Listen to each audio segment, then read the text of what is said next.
Esta es una Esta es una sesión sesión grabada para grabada la para la clase de clase de filosofía. filosofía. El El tema que tema que veremos veremos son las son las ramas de ramas la de la filosofía. filosofía. A la filosofía la podemos entender como una actividad racional que busca analizar y entender distintos ámbitos de la realidad, que no son susceptibles de ser estudiados por otras disciplinas. Básicamente porque no son temas que son susceptibles de ser experimentados. Como sí lo son temas sobre la física, la química, la biología, etc.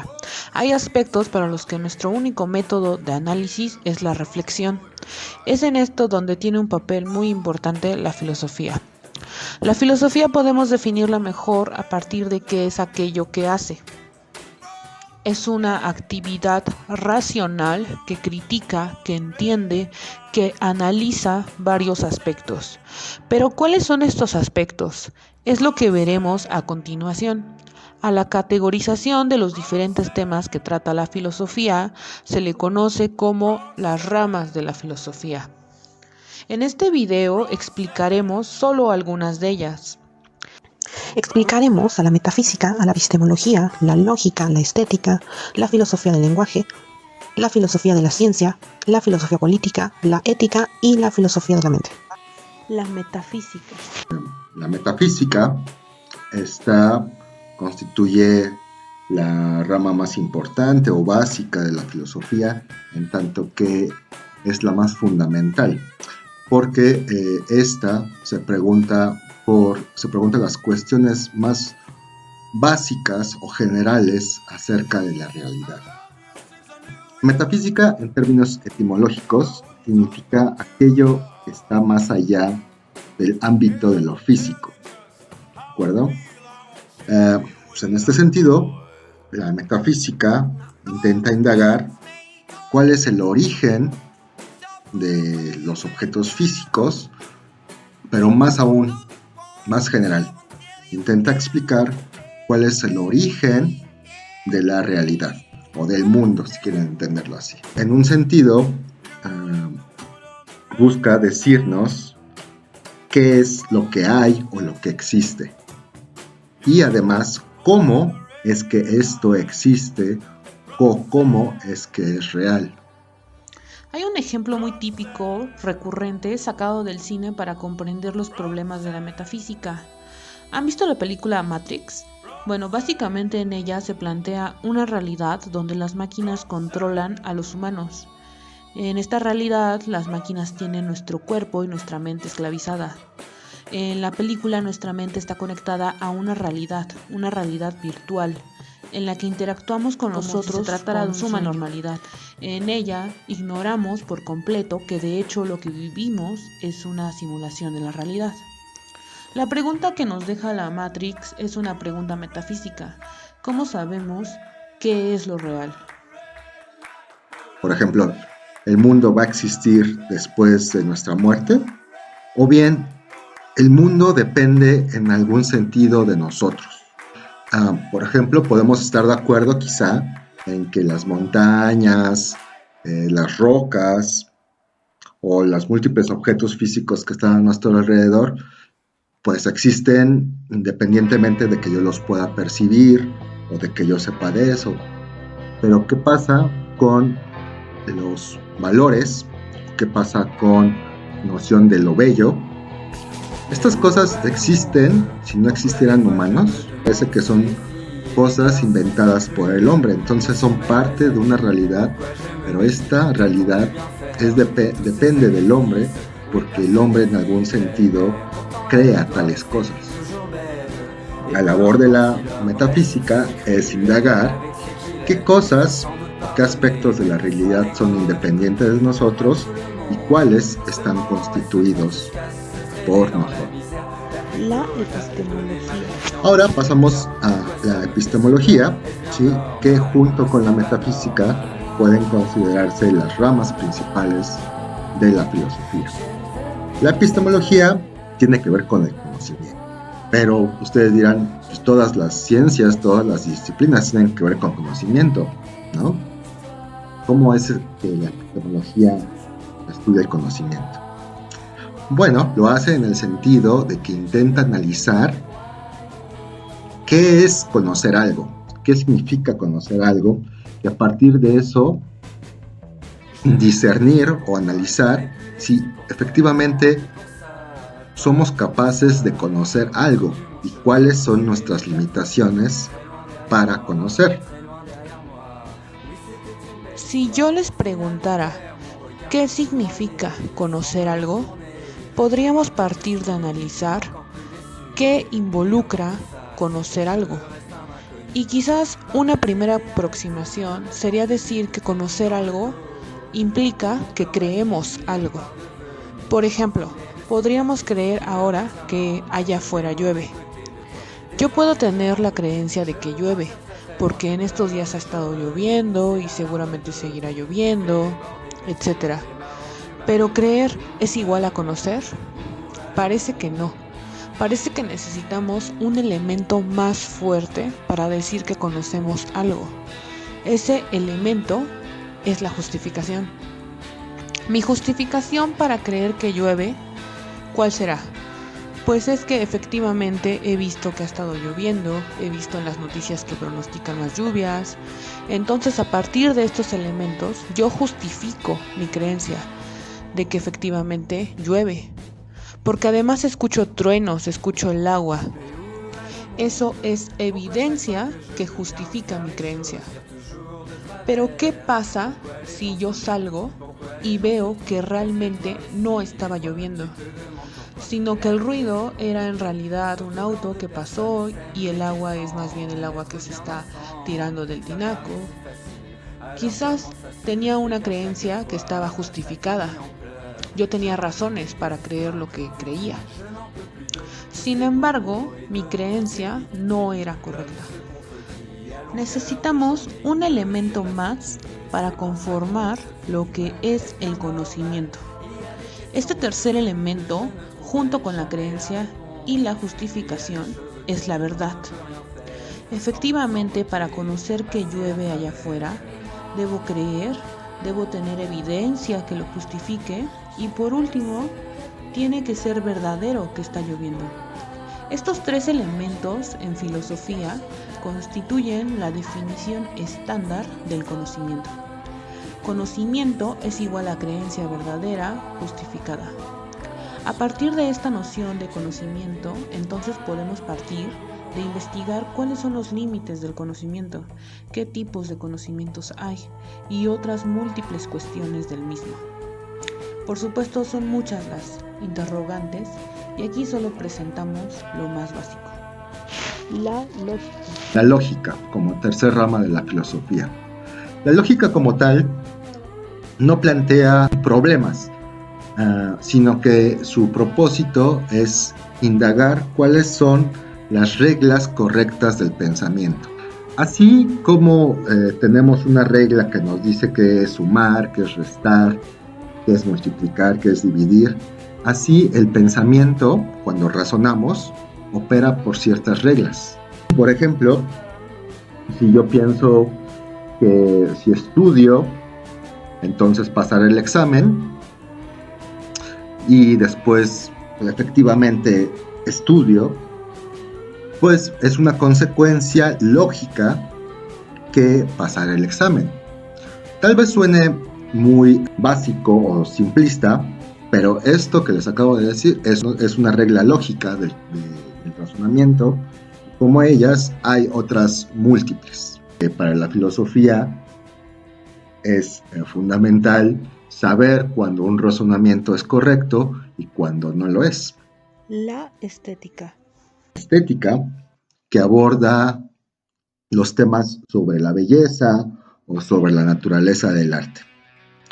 Aquí algunos problemas que podemos citar es identificar o investigar si podemos obtener una noción de belleza que sea general y aplicable a todos, es decir, que todos podamos compartir dicha definición, aceptarla, o bien quizá ustedes digan que esto no es posible, que la belleza es subjetiva, depende de la percepción de cada cual. Entonces ahí ya tenemos un problema, una discusión. ¿Es posible elaborar una definición general de belleza o la belleza es una noción que es subjetiva y que compete a cada uno de nosotros.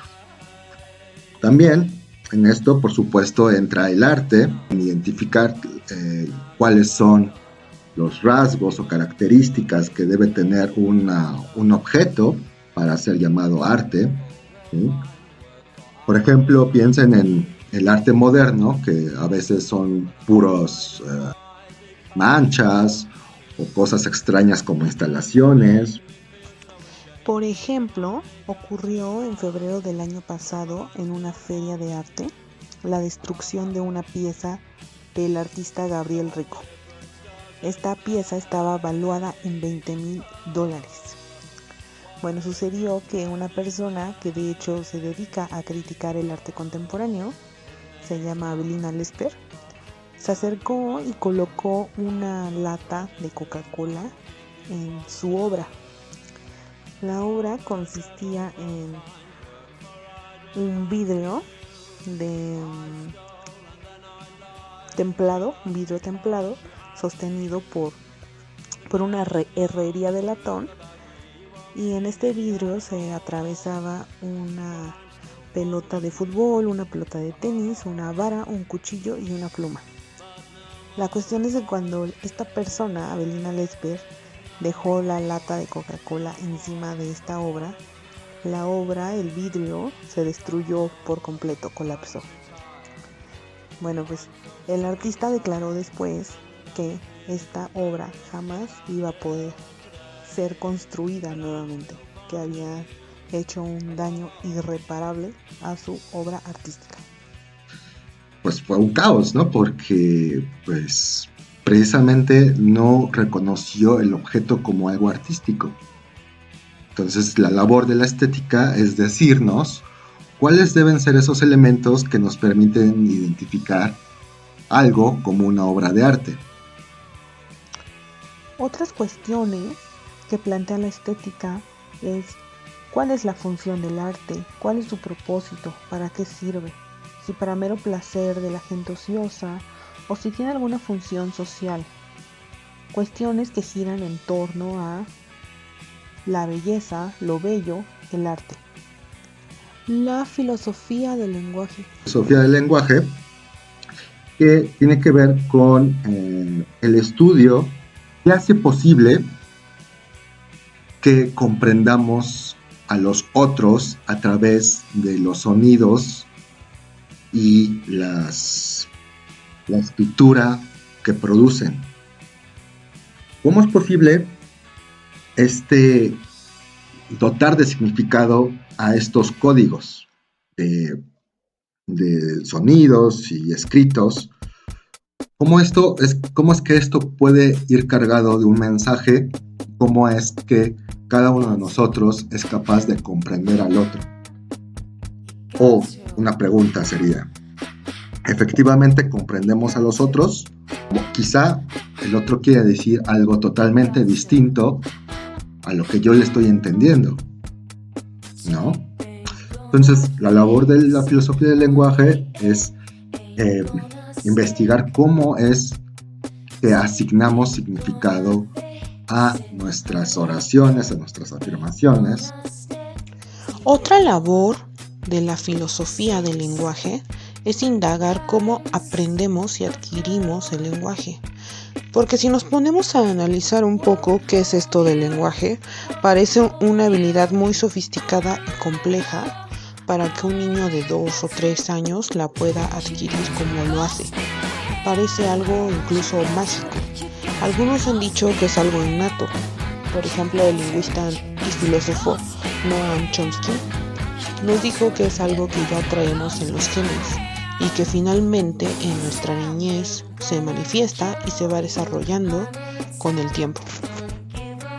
Filosofía de la ciencia. Filosofía de la ciencia, ¿no? ¿Qué distinguirá a la ciencia de la filosofía de la ciencia?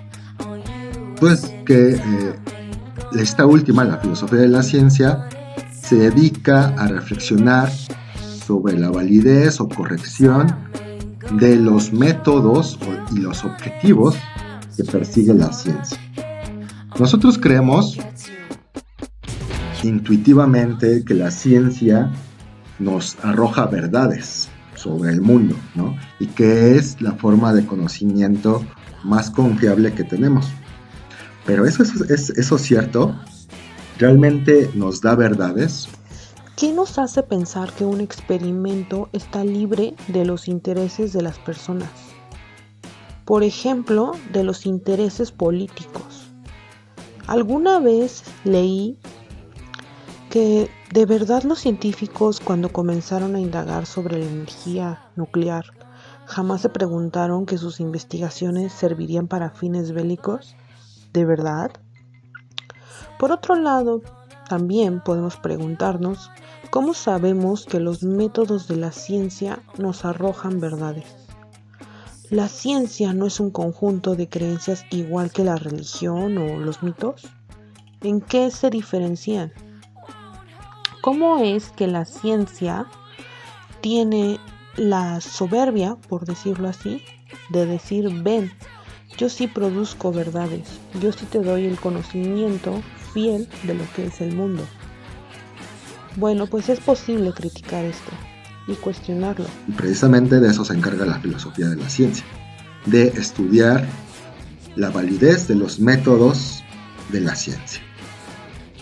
Filosofía política. La filosofía política, como su nombre lo dice, reflexiona sobre lo político. Se interroga por cuál sería la mejor forma de organizar a una sociedad. ¿Cuál debería ser nuestro ideal de la mejor forma de concebir a un gobierno?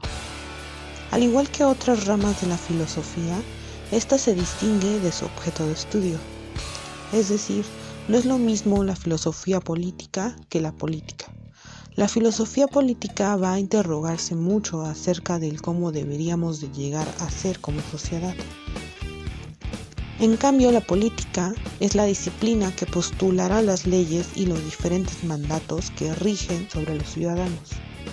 Justo la filosofía política reflexiona sobre estas leyes, sobre estas normas. La libertad, la igualdad, la justicia, la propiedad, los derechos, las leyes, la autoridad, son temáticas que surgen de esta reflexión. Pero si nos ponemos a pensar, hablar de la libertad o de la justicia, por ejemplo, nos lleva a otras preguntas demasiado complejas. Piénsese en los tópicos actuales del feminismo. Hablar sobre igualdad requiere pensar no solo en que las mujeres y los hombres merecen ser respetados por igual. Implica también hablar de los derechos y las oportunidades que de hecho actualmente tiene cada uno.